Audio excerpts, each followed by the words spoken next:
I'm afraid of dying at some weird places.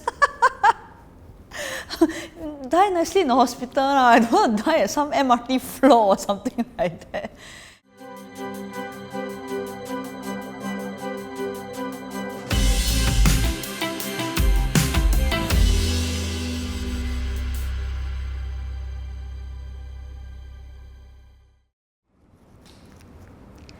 How do you think you will die? Well, this is a good question. I hope I will die like my mother, die in the sleep, so that there is no discomfort, there's no pain. Because that's the most comfortable way of saying goodbye to your family or to your loved ones. And I hope it will come true.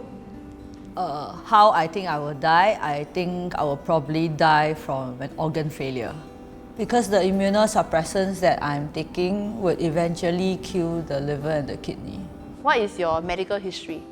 Okay, so in 2010, after I gave birth to my third child, I had heart failure, and in 2015, I have a heart transplant. So heart transplant patients, right, usually you will have to be on immunosuppressants to lower your immune system so that your body is not so strong in a way to fight the heart. I think maybe I will definitely die in hospital because my sickness always go hospital. Hospital is my second house because I only got hypertension, high blood pressure, then I got heart disease also. So anything I can be die because now I also not strong really walking. I need somebody to accompany me to go anywhere. If the doctor says it's time for me, I cannot help you anymore. Just give me relaxing medicine to make me cool down until my end of the life. Oh. Are you afraid of dying? I'm afraid of dying at some weird places. Die nicely in the hospital. I don't want to die at some MRT floor or something like that. I mean, okay, so what happened was when I was on a mechanical heart pump, there was one occasion where the controller failed. My daughter then, 11 years old, had to save my life. So she has to physically take out the lifeline, the wire, and changed to the new controller. And that moment, yeah, death did came knocking at my door, and it did scare me. It really did scare me, and I was like, oh no.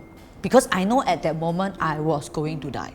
No, I'm not afraid of dying. What scared me is that I have to let my children to make very painful decisions. Because over the years, I have seen friends, even my very, very close relative, suddenly admit to hospital and the doctor just asks you to make decision that you want to save him or not. Of course, at that moment, you really cannot say, no, I don't want to save. Of course, we will say, yeah, all the way. Hopefully that he can recover. But very unfortunately that he has to bedridden for 11 years before he passed away. He had to lie on the bed for so long. Can you imagine the kind of sudden change of lifestyle? It's very difficult to face it. Yeah, last time I was very afraid when I was 45 years old, I got cancer. My children were still small. I'm very scared to die because I'm scared that nobody will look after them. Now I think if I can die anytime, I really okay, but then I don't want to die like my father.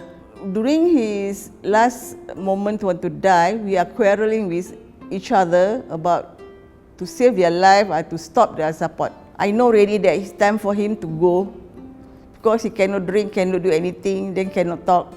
They one must call doctor, then doctor have to make him suffer when they put life pop like that. So was the quarrel very bad between you and your sibling? Yes. Because of this quarrel, I with my sibling, we never talked to them for a long time. During my last moment to die, I don't want my children face the same thing to me. That's why I'm doing the ACP. Because ACP will not make them quarrel, because this is my decision, not their decision. ACP is something that we let the family knows how we want to be taken care of. It's just a document to let your family know what you want when you fall sick, Whether you want to stay in the hospital, you want to stay in the nursing home, or you want to stay at home with a maid taking care of you. I think if you love your children, you love your family members, make sure you let them know what you want, you decide what you want, and they just carry out what you want. And I don't want them to make such a decision that they can never forget in their life or haunt them the whole life, like they made the wrong decision for me. Do you find talking about end of life matter a taboo? No, it's not taboo. It's not taboo. Everybody will die one day. Some older people will be offended about this. Our relatives, they all don't want to talk about this, especially the youngest one want to speak to the older one. They are very scared about this because they say that this is rude for you to ask the older about this. For me, if they ask, I said, let me be whatever I be because I make my own decision. Nobody will say my children never care about me.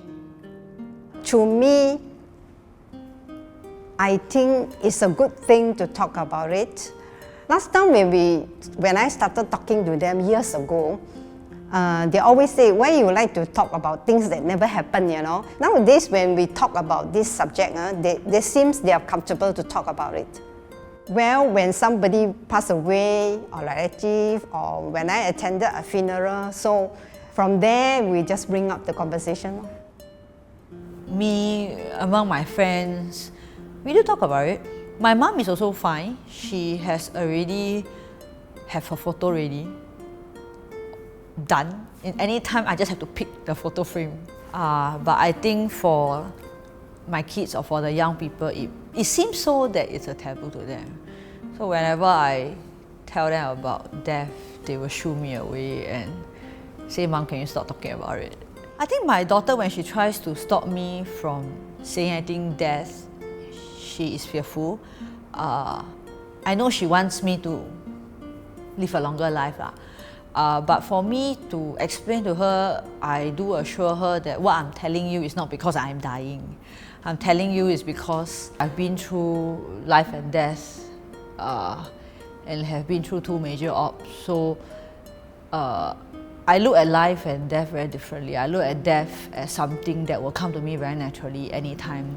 It's better to plan ahead and prepare for the worst rather than when it happens, then everybody come and kalang kambut and then make some weird decisions. I thought it would be better if I made my decisions in my ACP and then it's a clear cut, this is my decision. So stick with it, you know. How will you like to be remembered when you pass on? I won't let them know that I'm the happy person, I'm very cool, even sometimes I'm quite angry. Why they think I'm cool? Because I always do everything I do it myself. I always ever tell my children, this is my body. I will do myself. I don't want to die in front of my children, let them see how I'm going to last dying. I don't want to let see, because I don't want to make them burden and sad to see what happened to me. I want them to know me a good mother, caring mother, not travel to them. I want to be remembered as someone that is grateful for what I was given. I took a nursing student's heart, and of all nursing students, a National Heart Centre's nursing student. Me being National Heart Centre's patient, I think it is very naturally for me to continue what she left behind. I can't be a nurse for sure, but as much as she blessed me with a new life, I have to continue to be a blessing to others. When I was on a mechanical heart pump, I don't have a heartbeat. I was purely running out of batteries, so I only can hear myself and it goes, that's all. So when I first heard my heartbeat, that was when I heard the pop, pop, pop, pop, pop, pop. And it just felt so, really, it just felt so good. I took my ECG and I told the tattooist to plonk the heart rate there. This is the heartbeat of the new heart. So after she finished the tattoo, I said, that's it. I would like my family to remember me as the person who gives the least trouble. So I always tell them that if you come to my funeral, don't sit there and mourn for me, but play mahjong, play your oldies, talk and laugh just as it is when I'm alive. That's what I want. It's just like a party, you know. So most of my friends say, yeah, we will come and play mahjong and make sure that you watch us. I say, yeah, I'll be watching. Conversations about health, illness, and end-of-life matters don't always have to be unpleasant. Keeping it open and centered on understanding the needs and preferences of the individual allows us to offer the best care to our loved ones and ourselves. To learn more about advanced care planning, click on the link in our comments below. Enjoying our series? You can watch more Can Ask Me episodes on our playlist over here. Click on the bell icon to be notified of our latest release episodes.